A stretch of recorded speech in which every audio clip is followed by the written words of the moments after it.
recently, I know a study has come out showing the brain of somebody who uses ChatGPT and somebody who doesn't use ChatGPT.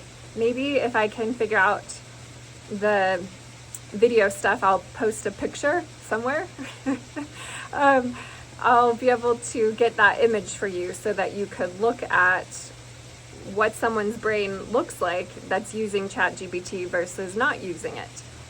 And what you'll see is that the brain centers that are responsible for your unique authenticity are turning off, and people who are using ChatGPT are becoming like more the same, like less authentic, like less original, they're becoming more, programmed. And I'm somebody who has a PhD in creative writing and with a specialty in poetics.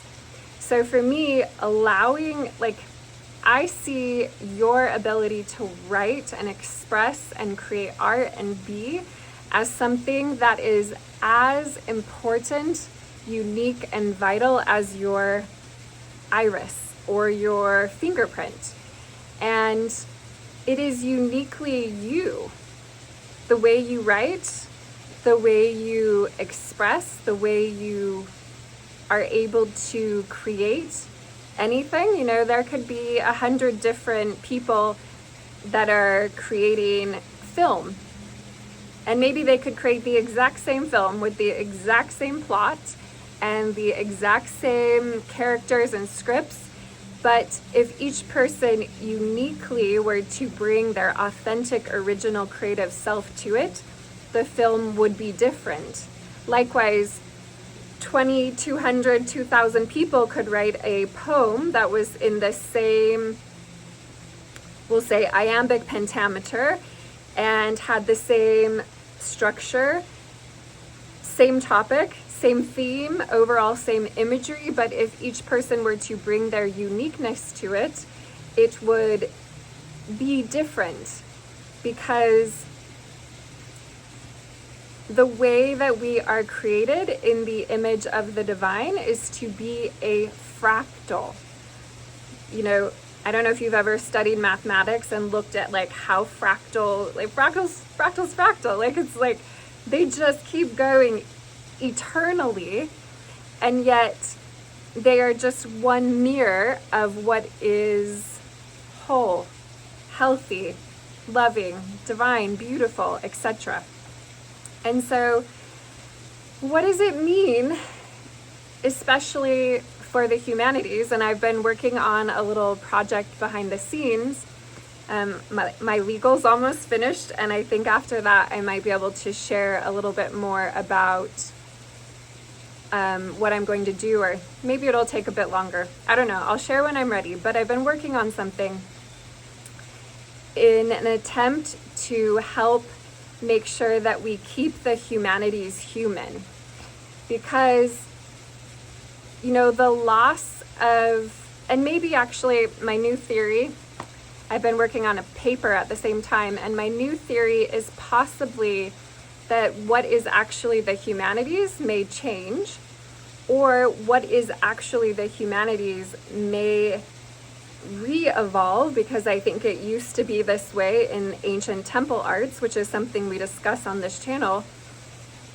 The way in which we used to understand ourselves and our light bodies and our connection to divine creator and our union as female and male, and the gifting of things that are really human.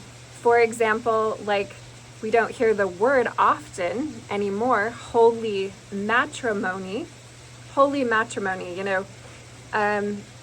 but if you study the etymology of matrimony, you will find maternal, you will find the matter of, we don't call it holy patrimony. We call it holy matrimony for a reason. Right now, part of the awakening that's happening on our planet is the remembrance of female divinity.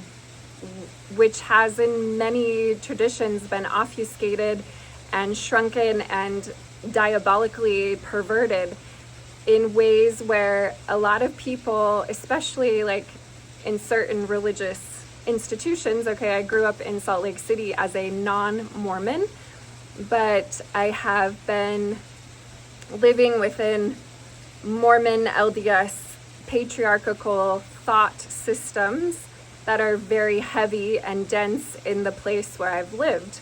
And so I've really come face to face with seeing how certain, we could call it Freemason, the Mormon church came from Freemasonry. I know that obviously, no, that's a rabbit hole, let's not go in there. I'm a little short on time today, so I'm just saying, it's not just the Mormon church. There's other churches where the divine feminine is seen as something that just doesn't exist. Only men can hold the priesthood. No such thing as priestesses. And this is just a full-on perversion, and perversion means to turn at its etymological root. So it is just a turned version of what is actually life-giving. And as we begin to come back into right relationship with females, with the womb, with the mother, with the divine Mother Earth, with nature, and as we begin to fully heal ourselves back into our true understanding, I think that being human and what human will be more astonishing and compelling and vital than anything that maybe this synthetic artificial timeline can give us. Although there are, great promises about,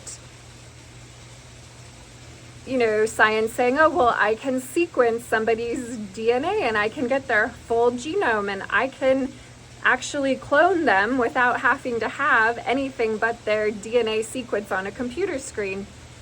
Of course, that's not really true because DNA is photosensitive. Like, this is scientifically proven. You can look it up. But DNA is affected by the sun, and the sun is constantly interacting. Like, I don't know when I'll get this video posted, but on Friday morning, I think it'll be June 5th-ish, there's supposed to be a G4 or a G5 magnetic storm hitting our planet, right? So what will happen is that DNA is a living sequence and it's constantly changing. I think if you look in the science of epigenetics, you would see that, DNA is alive, it is living, it's more, I guess, fluid. It's more fluid than perhaps we've traditionally been told to think about it.